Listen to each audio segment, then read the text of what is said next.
xamante ni jamono ji ñu ngi ñuy teewlu ci 100.6 mais itam nuyu ñëpp ñi nga xamante ni fépp ci biir réew mi ñu ngi ñuy teewlu ci iRadio di la première radiovision du Sénégal prof tey bokk na ci lu ñu war a waxtaanee xew-xew jamono muy mbir boo xamante ni nemeeku nañ ko jamono ji ñeen ñi jàpp ne sax ne c'est très tendance ginnaaw vidéo bu kilifa bi ñu ko fësalee fësal itam vidéo bu Simon bërki Demba Ndiaye ñu fësal vidéo bi nga xamante ni mooy bu Seydina Fall Bougazelli ginnaaw bi ko gendarmerie jàppee ak mbiru faux billets yooyu nga xamante ni ci lañ ko doon tudd mu nekk mbir boo xamante ni jur na ay réaction yu bëree bëri nan prof la ñu mën a analyser mbir boobu nga xamante ni ñu ngi koy commencé duñ ne ñu ngi koy commencé nemmeeku mais fan yi moom dafa gën a tar.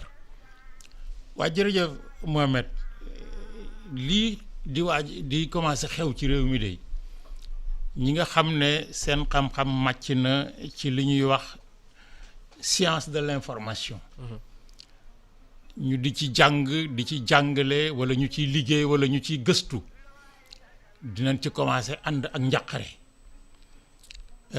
Mohamed gis nga ci gannaaw mars dernier bi événement yooyu fi amoon ci diggante Ousmane Sonko ak Adji Sarr man musuma wax ci diggante ba mais à un moment donné mas naa posté ci sama page Facebook wax ne man de archiviste la loolu lay jàngale di ci gëstu université mais bokk na ci yi ma tiital damaa gis léegi ci réseaux sociaux yi nit ñi di posté ay documents administratifs ay procès-verbaux ay rapports ay notes ay lu ne ñu di ko kii ay correspondance ñu di ko posté ci réseaux sociaux yi or loolu nag Mohamed waxuma sax délit gi mu nekk parce que dafa am ay loi ci réew mi yoo xam ne ñun bu ñuy jàngale dañ koy évoquer yu koy wax sakkantuma nag risques yi ci nekk parce que au-delà du fait que ay délit la dafa am ay risques par rapport ak ñi tax ñu di ko bind. yan mooy risques yi. léegi bi ci njëkk moo di la divulgation de données personnelles.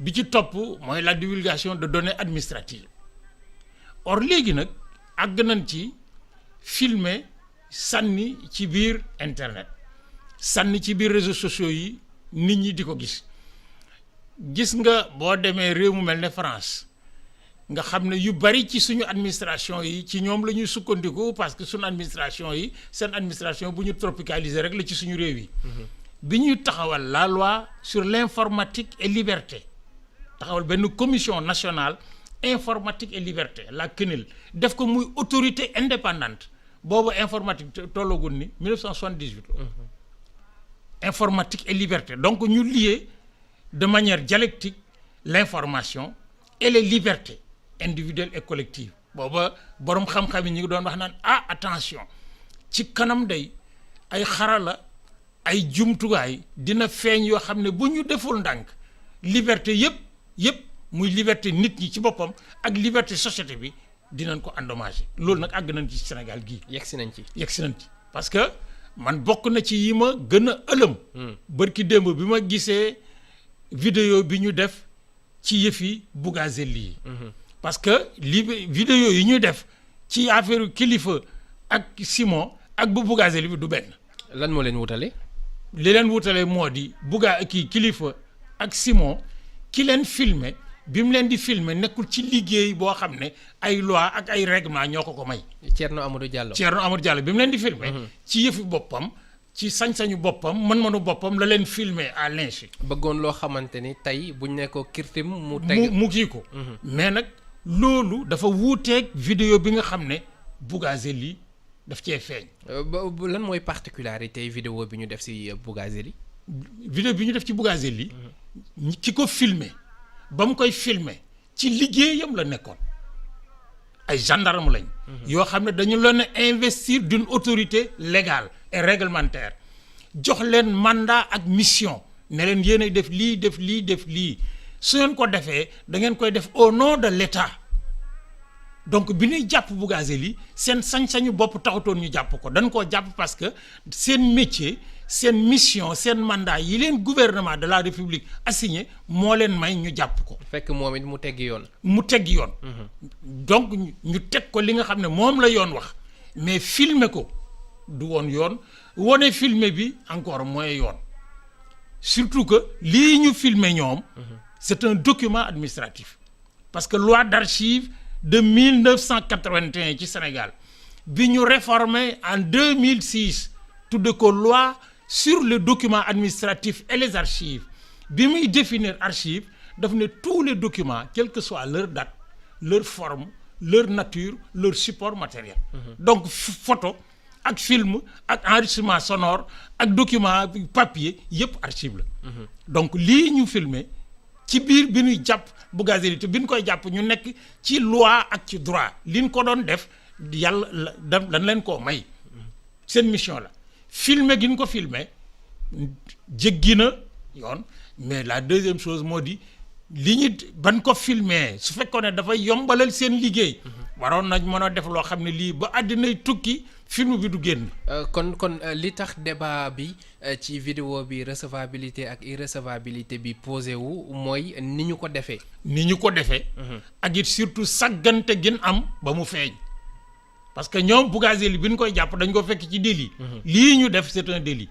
am na ñoo xamante ni jàpp nañ ni c'est fait à dessein. am na ñu ko wax. am na ñu ko wax parce que man jàngat naa ci journaux yi ak ci beaucoup de kii ñu ne dañ koo wone ngir. méngale ko ak li dal Kilifeu ak Simon wone ne ñii kat jàpp nañ leen parce que dañu doon def dara mais kële it jàppoon nañ ko dañ doon def dara te dara fekk ko ci ndax li mu bokk ci làngu ñu yore réew. représailles la loolu bu amee man ci sama gis-gis. damay jàpp ne document bii bu fekkee ne en archivistique pur et sûr. c'est moi qui donne le cours de doctrine archivistique à l'université depuis 30 ans. su document bi ñaar rek a ko mën a woon kii. yéen ñaar mooy gendarme yi ko defar. ñoo ko mën a posté. wala bu fekkee gendarme yi ba ñu def ko defaree ba pare dañ koo booleeg document yi ñu déglu waa ji rapport d'enquête yi paqueté lépp jox procureur ñu yóbbu ko justice bu document bi génnewul gendarmerie justice la génne. tey jii nii bu ñu yegsee ci mbir boobu noonu gis nañ ñoom ñi nga xamante ne ñooy waa gendarmerie ñoom raxasu nañ ci seeni loxo ba set nee nañ du ñoom. waaw mais loolu du leen ci génne. parce que d'abord ñoom ñoo filmer waa ji. parce que dama la wax ne yëf yi ñaari angle nga koy xoole est-ce que amoon nañ droit filmer ko ci biir oto bi. gannaaw bi ñu ko jàppee ba pare parce que ñoom li ñu bëggoon nag am nañ ko ala kuliyaalin waa ji day trafiquer argent sale jàpp nañ ko bi ñu ko jàppee moom nangu na fi ñu ko jàppee ne mi ngi nekkoon ci trafic. lan moo tax ñu filmer ko mais loolu war nañ koo wax est-ce que ki leen yónni ki leen di liggéeyloo moo leen ko filmer loo ça ne peut pas être le cas wala si c'est le cas nu mu tiiti est-ce que amoon nañ droit def ko. ñaareel bi mooy bi ñu ko filmer ba pare bu fekkee ne dañoo déposer film bi ci biir dossier bi kon ki ko filmer amatul film bi gendarme bi ko filmer amatul film bi ñoom dañ koo def un document d'information ci biir dossier bi comme le procès verbal comme yeneen documents yi dal di jébbal lépp justice. mais bu boobaa mais film bi fan la jógee ba dugg ci réseaux sociaux yi parce que man l'archiviste que je suis. li ma gën a intéressé moo di film bi ñu posté. fan la jógee ki ko posté est-ce que dafa jege gendarmerie yi wala mu nekk gendarmerie wala boog dañoo boole dossier bi yëpp boole ca film bi yóbbu en justice mu senne foofu. fu mu ci mënta doon c'est une atteinte à 2 niveaux de liberté. bi ci njëkk.